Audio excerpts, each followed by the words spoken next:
C'est pour que nous soyons libres que le Christ nous a libérés. Galates 5, verset 1. Depuis la grande expérience de l'Exode, qui est celle de la libération d'Égypte, le rêve de liberté est l'un des maîtres mots de l'Ancien Testament, et toute la période de la marche dans le désert est présentée comme le passage de l'esclavage en Égypte, sous la botte des pharaons à la liberté.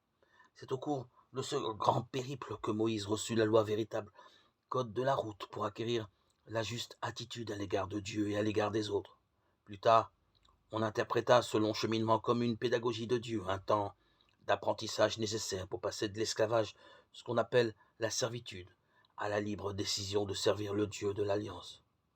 On dit volontiers qu'on a appris là-bas à passer de la servitude au service, comme un homme éduque son fils. Ainsi, le Seigneur ton Dieu fait ton éducation, constate le livre du Deutéronome, chapitre 8, verset 5. En cela, Paul est bien l'héritier de toute la tradition biblique. Il comprend l'œuvre du Christ comme l'ultime étape de la pédagogie divine.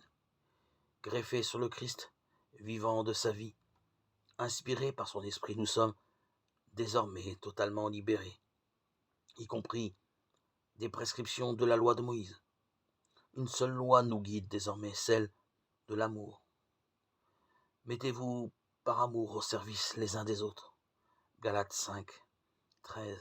À ses yeux, ce choix du service est le seul conforme à l'esprit, et nous retrouvons là, sous sa plume, dans le texte grec, l'opposition qui lui est familière entre la chair et l'esprit, qui ne recouvre en rien notre pensée spontanée sur le corps et l'âme.